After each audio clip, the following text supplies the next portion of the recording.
María Evangelizadora Radio, un pedacito de cielo en tu hogar. Te presenta el santo de hoy, 4 de octubre, San Francisco de Asís. San Francisco nació en Asís, Italia, en el año 1182. Después de una juventud disipada en diversiones, se convirtió, renunció a los bienes paternos y se entregó de lleno a Dios. Abrazó la pobreza y vivió una vida evangélica, predicando a todos el amor de Dios. Dio a sus seguidores unas sabias normas, que luego fueron aprobadas por la Santa Sede. Fundó una orden de frailes y su primera seguidora mujer, Santa Clara, que funda las Clarisas, inspirada por él. Ciertamente no existe ningún santo que sea tan popular como él, tanto entre católicos como entre los protestantes y aún entre los cristianos. San Francisco de Asís cautivó la imaginación de sus contemporáneos presentándoles la pobreza, la castidad y la obediencia con la pureza y la fuerza de un testimonio radical. Llegó a ser conocido como el pobre de Asís por su matrimonio con la pobreza, su amor por los pajarillos y toda la naturaleza. Todo ello refleja un alma en la que Dios lo era todo sin división, un alma que se nutría de las verdades de la fe católica y que se había entregado enteramente no solo a Cristo, sino a Cristo crucificado. San Francisco de Asís nació en la ciudad de Umbría. Su padre, Pedro Bernardone, era comerciante. El nombre de su madre era Pica y algunos autores afirman que pertenecía a una noble familia de la Provenza. Tanto el padre como la madre de Francisco eran personas acomodadas. Pedro comerciaba especialmente en Francia. Como se hallase en dicho país cuando nació su hijo, la gente lo apodó Francesco, en francés, por más que en el bautismo recibió el nombre de Juan. En su juventud, Francisco era muy dado a las románticas tradiciones caballerescas que propagaban los trovadores. Disponía de dinero en abundancia y lo gastaba pródigamente con ostentación. Ni los negocios de su padre ni los estudios le interesaban mucho, sino el divertirse en cosas vanas que comúnmente se les llama gozar la vida.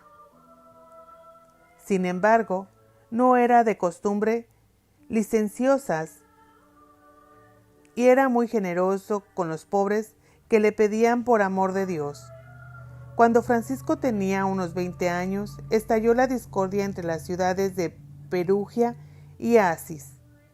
En la guerra, el joven cayó prisionero de los peregrinos. La prisión duró 1 año y Francisco la soportó alegremente. Sin embargo, cuando recobró la libertad, cayó gravemente enfermo. La enfermedad, en la que el joven probó una vez más su paciencia, fortaleció y maduró su espíritu. Cuando se sintió con fuerzas suficientes, determinó ir a combatir en el ejército de Galterio y Briena, en el sur de Italia. Con ese fin, se compró una costosa armadura y un hermoso manto. Pero un día, en que paseaba ataviado con su nuevo atuendo, se topó con un caballero mal vestido que había caído en la pobreza. Movido a compasión ante aquel infortunio, Francisco cambió sus ricos vestidos por los del caballero pobre.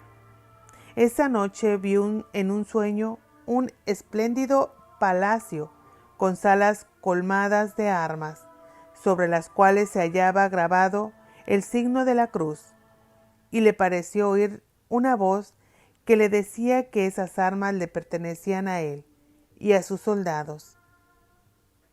Francisco partió a Ampulia con el alma ligera y la seguridad de triunfar, pero nunca llegó al frente de la batalla. En Spoleto, ciudad del camino de Asís a Roma, cayó nuevamente enfermo y durante la enfermedad oyó una voz celestial que le exhortaba a servir al amo y no al siervo. El joven obedeció.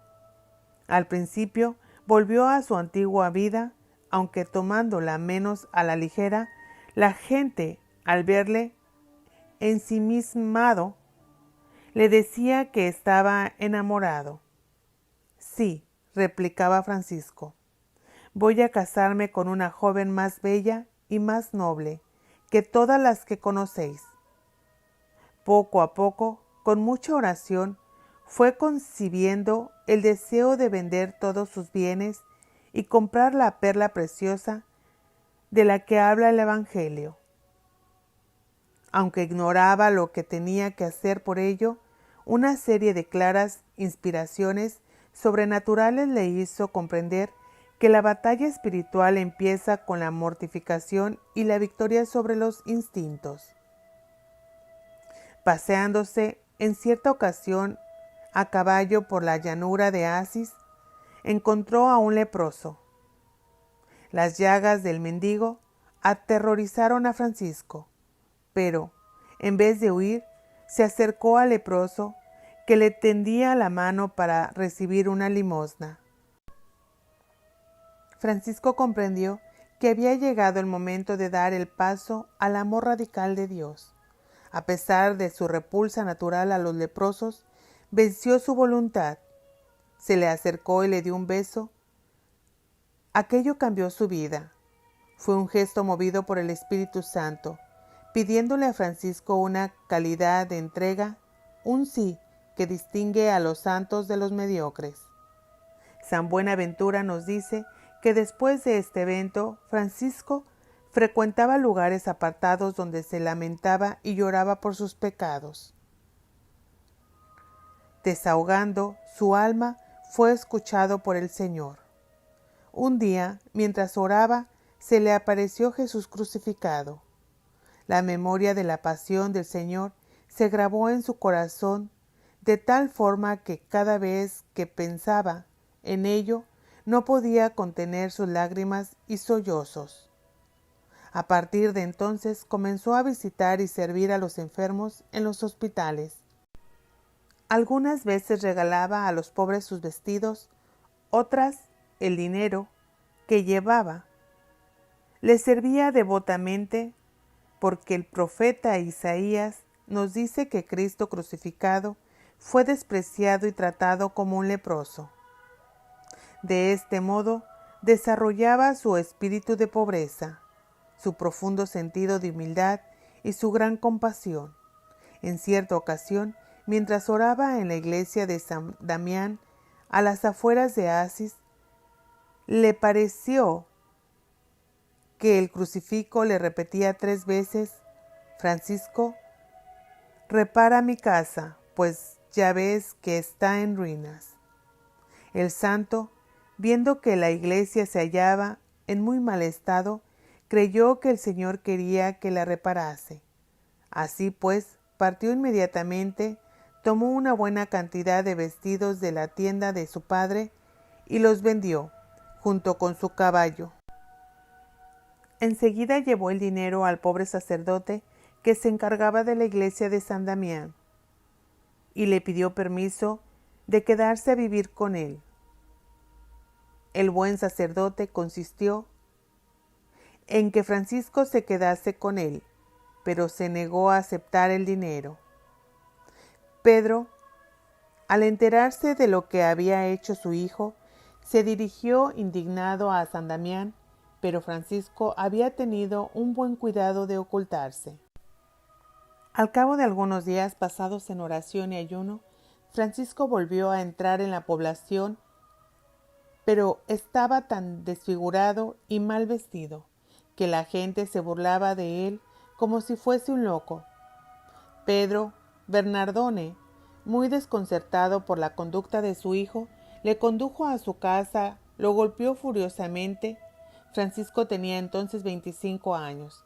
Le puso grillos en los pies y le encerró en una habitación. La madre de Francisco se encargó de ponerle en libertad cuando su marido se hallaba ausente, y el joven retornó a San Damián. Su padre fue de nuevo a buscarle allí, le golpeó en la cabeza y le conminó a volver inmediatamente a su casa o a renunciar a su herencia y pagarle el precio de los vestidos que le había tomado. Francisco no tuvo dificultad alguna en renunciar a la herencia, pero dijo a su padre que el dinero de los vestidos pertenecía a Dios y a los pobres. Su padre le obligó a comparecer ante el obispo Guido de Asis, quien exhortó al joven en devolverle el dinero, a tener confianza en Dios. Dios no desea que su iglesia goce de bienes injustamente adquiridos. Francisco obedeció a la letra la orden del obispo y añadió: los vestidos que llevo puestos pertenecen también a mi padre, de suerte que tengo que devolvérselos. Acto seguido se desnudó y entregó sus vestidos a su padre, diciéndole alegremente: hasta ahora tú has sido mi padre en la tierra, pero en adelante podré decir: Padre nuestro, que estás en los cielos. Pedro abandonó el palacio episcopal temblando de indignación y profundamente lastimado. El obispo regaló a Francisco un viejo vestido de labrador que pertenecía a uno de sus siervos. Francisco recibió la primera limosna de su vida con gran agradecimiento. Trazó la señal de la cruz sobre el vestido con un trozo de tiza y se lo puso. Enseguida partió en busca de un sitio conveniente para establecerse. Iba cantando alegremente las alabanzas divinas por el camino real, cuando se topó con unos bandoleros que le preguntaron quién era. Él respondió: soy el heraldo del gran rey. Los bandoleros le golpearon y le arrojaron en el foso cubierto de nieve. Francisco prosiguió su camino cantando las divinas alabanzas. En un monasterio obtuvo limosna y trabajó como si fuese un mendigo. Cuando llegó a Gubbio, una persona que le conocía le llevó a su casa y le regaló una túnica, un cinturón y unas sandalias de peregrino. Francisco los usó 2 años, al cabo de los cuales volvió a San Damián. Para reparar la iglesia fue a pedir limosna en Asis, donde todos lo habían conocido rico, y naturalmente hubo que soportar las burlas y el desprecio de las más en un mal intencionado. Él mismo se encargó de transportar las piedras que hacía falta para reparar la iglesia y ayudó en el trabajo a los albañiles. Una vez terminadas las reparaciones en la iglesia de San Damián, Francisco emprendió un trabajo semejante en la antigua iglesia de San Pedro. Después se trasladó a una capillita llamada Porciúncula, que pertenecía a la abadía benedictina del monte Subasio. Probablemente el nombre de la capillita aludía al hecho de que estaba construida en una reducida parcela de tierra. La capillita se hallaba en una llanura a unos 4 kilómetros de Asis, y en aquella época estaba abandonada y casi en ruinas. La tranquilidad del sitio agradó a Francisco tanto como el título de Nuestra Señora de los Ángeles, en cuyo honor había sido erigida la capilla. Francisco la reparó y fijó en ella su residencia. Ahí le mostró finalmente el cielo lo que esperaba de él. El día de la fiesta de San Matías del año 1209, en aquella época, el evangelio de la misa de la fiesta decía: id a predicar, diciendo: el reino de Dios ha llegado. Dad gratuitamente lo que habéis recibido gratuitamente. No poseas oro, ni 2 túnicas, ni sandalias, ni báculo. He aquí, os envío como corderos en medio de los lobos. Mateo capítulo 10, versículos 7 al 19. Estas palabras penetraron hasta lo más profundo el corazón de San Francisco, y aplicándolas literalmente, regaló sus sandalias, su báculo y su cinturón, y se quedó solamente con la pobre túnica ceñida con un cordón. Tal fue el hábito que dio a sus hermanos un año más tarde, la túnica de lana burda de los pastores y campesinos de la región. Vestido en esta forma, empezó a exhortar a la penitencia con tal energía, que sus palabras hendían los corazones de sus oyentes. Cuando se topaban con alguien en el camino, les saludaba con estas palabras: la paz del Señor sea contigo. Dios le había concedido ya el don de profecía y el don de milagros. Cuando pedía limosna para reparar la iglesia de San Damián, acostumbraba a decir: ayúdenme a terminar esta iglesia. Un día habrá ahí un convento de religiosas en cuyo buen nombre se glorificarán al Señor y la universal iglesia. La profecía se verificó 5 años más tarde en Santa Clara y sus religiosas. Un habitante del Spoleto sufría de un cáncer que le había desfigurado horriblemente el rostro.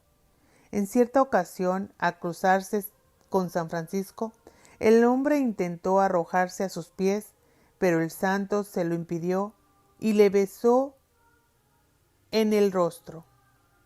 El enfermo quedó instantáneamente curado.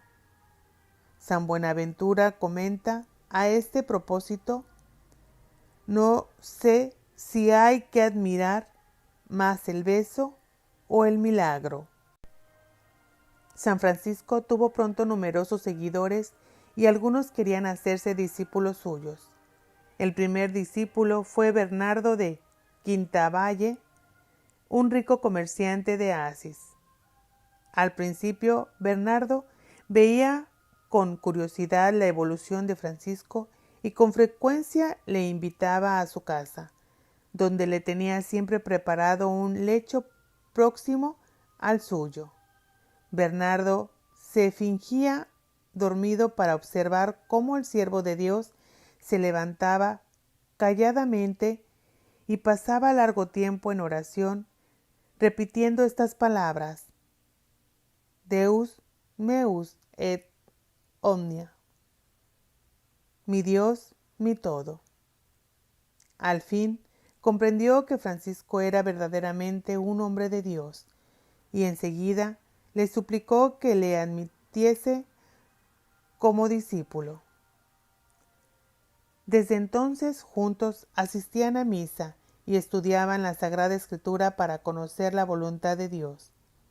Como las indicaciones de la Biblia concordaban con sus propósitos, Bernardo vendió cuanto tenía y repartió el producto entre los pobres. Pedro de Catáneo, canónigo de la Catedral de Asís, pidió también a Francisco que le admitiese como discípulo y el santo les concedió el hábito a los dos juntos. El 16 de abril del 1209, el tercer compañero de San Francisco fue el hermano Gil, famoso por su gran sencillez y sabiduría espiritual. En 1210, cuando el grupo contaba ya con 12 miembros, Francisco redactó una regla breve e informal que consistía principalmente en los consejos evangélicos para alcanzar la perfección. Con ella se fueron a Roma a presentarla para aprobación del sumo pontífice. Viajaron a pie, cantando y rezando, llenos de felicidad y viviendo de las limosnas que la gente les daba. En Roma no querían aprobar esta comunidad porque les parecía demasiado rígida en cuanto a la pobreza. Pero al fin el cardenal dijo: no les podemos prohibir que vivan como lo mandó Cristo en el Evangelio. Recibieron la aprobación y se volvieron a Asis a vivir en pobreza, en oración, en santa alegría y en gran fraternidad, junto a la iglesia de la Porcicunda. Inocencio III se mostró adverso al principio. Por otra parte, muchos cardenales opinaban que las órdenes religiosas ya existentes necesitaban de reforma, no de multiplicación, y que la nueva manera de concebir la pobreza era impracticable. El cardenal Juan Colonna alegó en favor de Francisco, que su regla expresaba los mismos consejos con que el Evangelio exhortaba a la perfección. Más tarde, el Papa relató a su sobrino, quien a su vez lo comunicó a San Buenaventura, que había visto en un sueño unas palmeras que crecían rápidamente, y después había visto a Francisco sosteniendo con su cuerpo la basílica de Letra, que estaba a punto de derrumbarse. 5 años después, el mismo pontífice tendría un sueño semejante a propósito de San Domingo. Inocencio III mandó, pues, llamar a Francisco y aprobó verbalmente su regla. Enseguida le impuso la tosura, así como a sus compañeros, y les dio por misión predicar la penitencia. San Francisco y sus compañeros se trasladaron provisionalmente a una cabaña de Ribo Torto, en las afueras de Asis, de donde salían a predicar por toda la región. Poco después, tuvieron dificultades con un campesino que reclamaba la cabaña para emplearla como establo de su asno. Francisco respondió: Dios no nos ha llamado a preparar establos para los asnos. Y acto seguido abandonó el lugar y partió a ver al abad del monte Subasio. En 1212 el abad regaló a Francisco la capilla de la Porciúncula, a condición de que la conservase siempre como la iglesia principal de la nueva orden. El santo se negó a aceptar la propiedad de la capilla y solo la admitió prestada. En prueba de que la Porciúncula continuaba como propiedad de los benedictinos, Francisco les enviaba cada año, a manera de recompensa por el préstamo, una cesta de pescados cogidos en el riachuelo vecino. Por su parte, los benedictinos correspondían enviándole un tonel de aceite. Tal costumbre existe todavía entre los franciscanos de Santa María de los Ángeles y los benedictinos de San Pedro de Asis. Alrededor de la capillita los frailes construyeron varias cabañas primitivas, porque San Francisco no permitía que la orden en general y los conventos en particular poseyesen bienes temporales. Había hecho de la pobreza el fundamento de su orden y su amor. A la pobreza se manifestaba en su manera de vestirse, en los utensilios que empleaba y en cada uno de sus actos. Acostumbraba a llamar su cuerpo el hermano asno, porque lo consideraba como hecho para transportar carga, para recibir golpes y para comer poco y mal. Cuando veía ocioso a algún fraile, le llamaba hermano mosca, porque en vez de cooperar con los demás echaba a perder el trabajo de los otros y les resultaba molesto. Poco antes de morir, considerado que el hombre estaba obligado a tratar con caridad a su cuerpo, Francisco pidió perdón al suyo por haberlo tratado tal vez con demasiado rigor. El santo se había opuesto siempre a las austeridades indiscretas y exageradas. En cierta ocasión, viendo que un fraile había perdido el sueño a causa del excesivo ayuno, Francisco le llevó alimento y comió con él para que se sintiera menos mortificado. Sus contemporáneos hablaban con frecuencia del cariño de Francisco por los animales y del poder que tenía sobre ellos. Por ejemplo, es famosa la represión que dirigió a las golondrinas cuando iba a predicar en Albiano. Hermanas golondrinas, ahora me toca hablar a mí, vosotras ya habéis porloteado bastante. Famosas también son las anécdotas de los pajarillos que venían a escucharle cuando cantaba las grandezas del Creador, del conejillo que no quería separarse de él en el lago Trasimeneo, y del lobo de Gubbio amansado por el santo. Algunos autores consideran tales anécdotas como simples alegorias, en tanto que otros les atribuyen valor histórico. Los primeros años de la Orden de Santa María de los Ángeles fueron un periodo de entrenamiento en la pobreza y la caridad fraterna. Los frailes trabajaban en sus oficios y en los campos vecinos para ganarse el pan de cada día. Cuando no había trabajo suficiente, solían pedir limosna de puerta en puerta, pero el fundador les había prohibido que aceptasen dinero.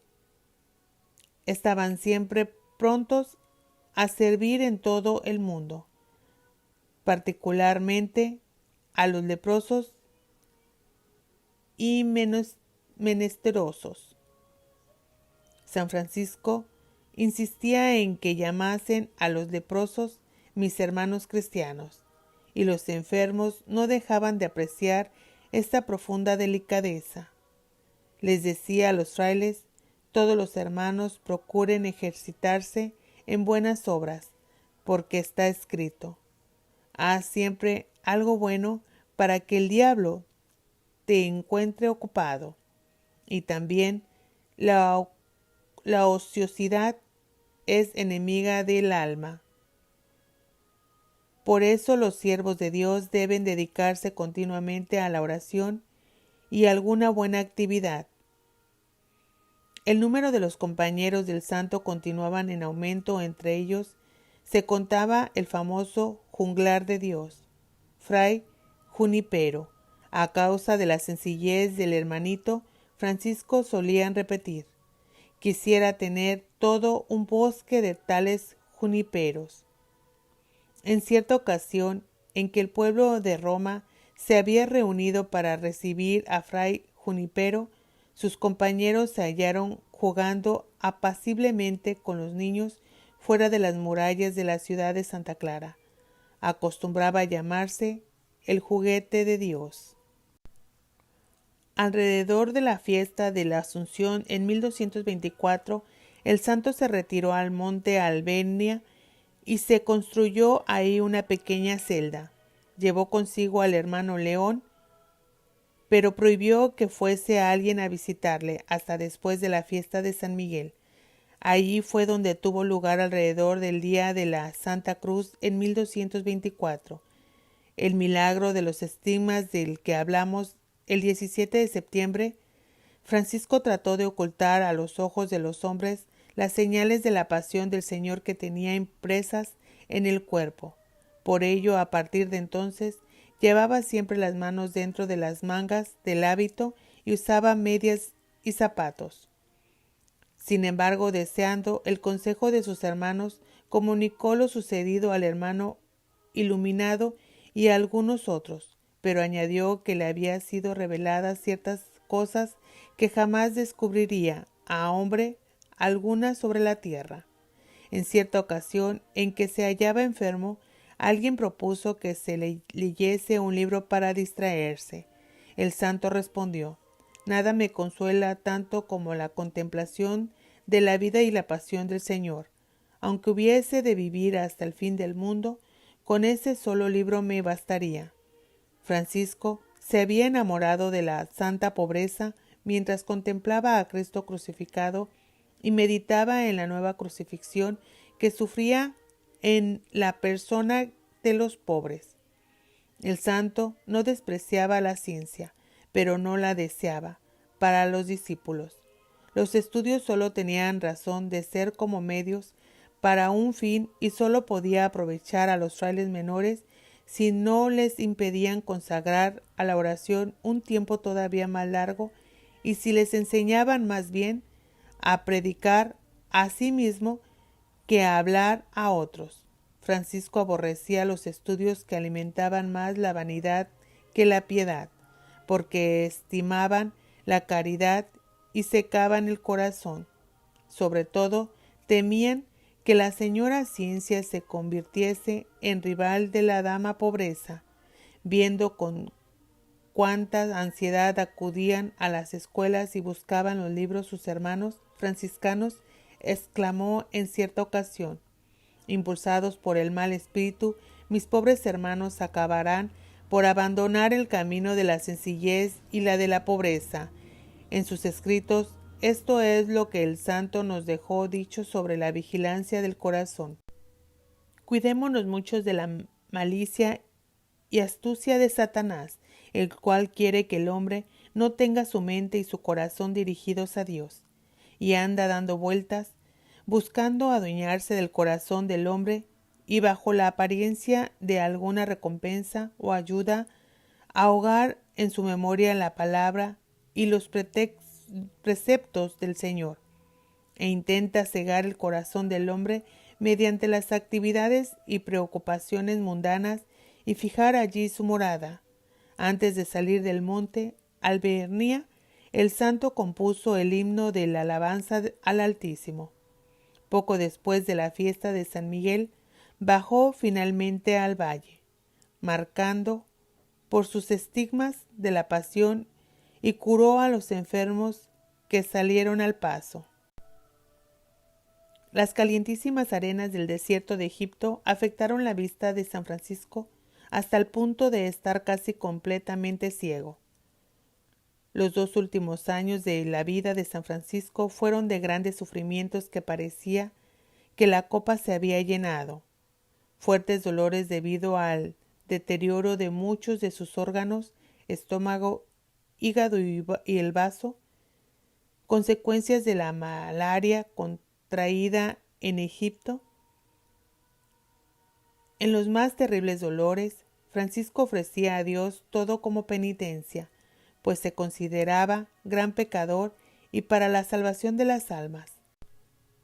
Era durante la enfermedad y dolor donde sentía la mayor necesidad de cantar.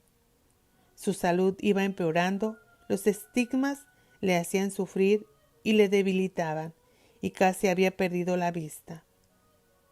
En el verano de 1225 estuvo tan enfermo que el cardenal Ungolio y el hermano Elías le obligaron a ponerse en manos del médico de Papa de Riete. El santo obedeció con sencillez. De camino a Rieti fue a visitar a Santa Clara en el convento de San Damián. Ahí, en medio de los más algunos sufrimientos físicos, escribió el cántico del hermano Sol y lo adoptó a una tonada popular para que sus hermanos pudiesen cantarlo. Después se trasladó al monte Raineiro, donde se sometió al tratamiento brutal que el médico le había prescrito, pero la mayoría que ello le produjo fue solo momentáneamente. Sus hermanos le llevaron entonces a Siena a consultar a otros médicos, pero para entonces el santo estaba moribundo. En el testamento que dictó para sus frailes, les recomendaba la caridad fraterna, los exhortaba a amar y observar la santa pobreza y amar y honrar a la Iglesia.